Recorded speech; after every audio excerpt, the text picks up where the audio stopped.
तिथून एक अर्धा किलोमीटर पुढे आल्यानंतर तुम्हाला एक दोन रस्ते दिसतील। आता एक रस्ता जातोय तो डाव्या बाजूचा, तो जातोय खारवण्यामध्ये महादेव मंदिर गुहेमधील, आणि जो उजवीकडला आहे तो रस्ता जातोय मळगंगा देवीकडे। तर आपल्याला जायचंय मळगंगा देवीकडे, तर चला या रस्त्याने निघूया। सह्याद्रीच्या डोंगर रांगांनी वेढलेला हा प्रदेश आहे। आपण हे बघू शकता, ही जी डोंगर रांग दिसते या डोंगर रांगेमध्येच उंच अशा ठिकाणी हे देवस्थान आहे। आम्ही जवळजवळ 1-1.5 किलोमीटर 2 किलोमीटरचा रस्ता पार केलेला आहे आणि लवकरच आम्ही आता घाटात आहोत आणि घाट रस्ता हा सिमेंटचा झाला असून खूपच सुंदर असं वातावरण आहे। मोरांचं इथं खूप वास्तव्य आहे, बघू शकता।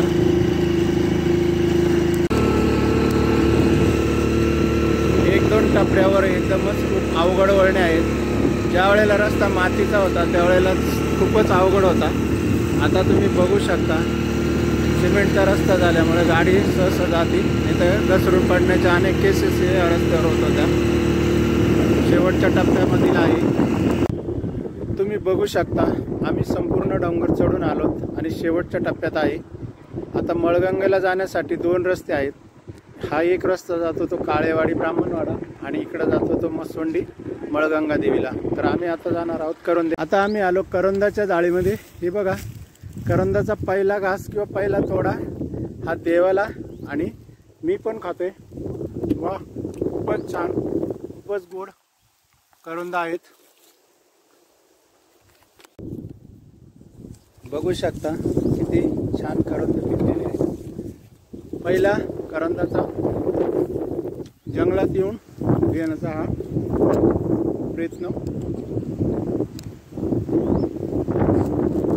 करंदाच्या झाडाबरोबर एक कावळीचा वेल पण आहे आणि दुसरं म्हणजे फांदबाजी, याच्या शेंगा आलेल्या आहेत। आपणही कधी डोंगरदऱ्यात गेला तर हे फांदबाजीचं बी आपल्या घरापाशी लावू शकता, कारण ही एक रानभाजी आहे।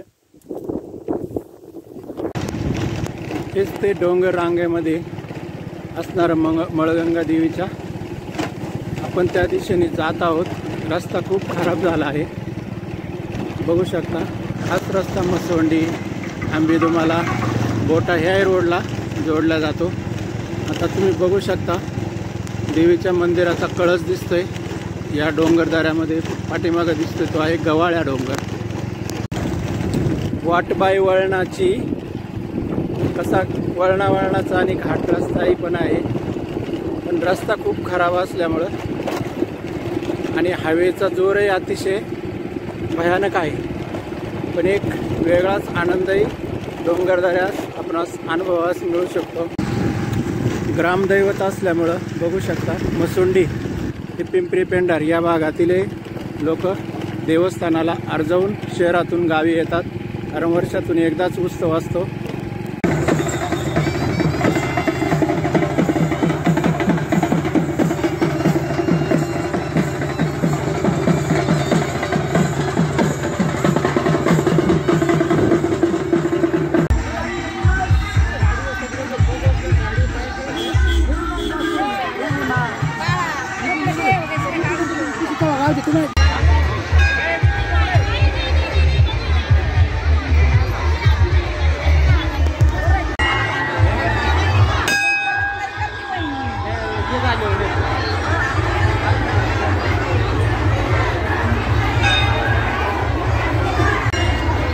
मंदिरामध्ये शेरणी वाटप चालू असून तुम्ही बघू शकता शेरणीमध्ये फक्त बेलापूरचे पेढे आहेत, भरपूर शेरण्या वाटप चालू आहे।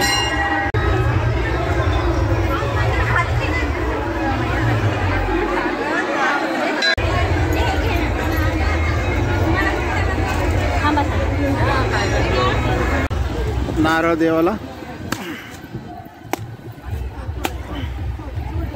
मंदिर हे पूर्ण डोंगरदऱ्यात असल्यामुळे नैसर्गिक वातावरणात हे मंदिर आहे मळगंगा देवीचं। आजूबाजूला तुम्ही बघू शकता खूप झाडे आहे, डोंगराच्या टेकड्या आहेत आणि बाजूला एक विहीर आणि एक खूप मोठा साईडला तलाव पण आहे। म्हणजे निसर्गरम्य आणि मनमोहणारे इथलं दृश्य असतं पावसाळ्यामध्ये। मसुंडी असो, इतरही गावं असो, पिंपरी पेंढार असो, ग्रामीण देवता असल्यामुळे शहरातले जे सर्वसाधारण लोक आहेत ते यात्रेनिमित्त गावाला येतात। कारण डोंगराच्या अगदी मधोमध असणारं हे मळगंगा देवीचं ठिकाण पिंपरी पेंढार आणि मसुंडीचं देवस्थान आहे, बघू शकता।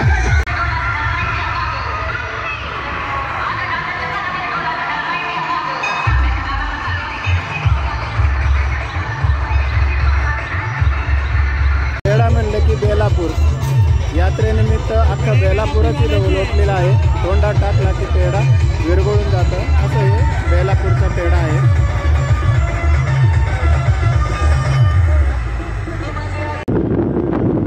मंदिराभोवती असणारं तळं आता जवळजवळ तळ गाठायला सुरुवात केली आणि सूर्यनारायण डोंगर आड होतोय आणि मिरवणूक ही आता देवाची काठी मळगंगा देवीच्या जवळ आली आहे।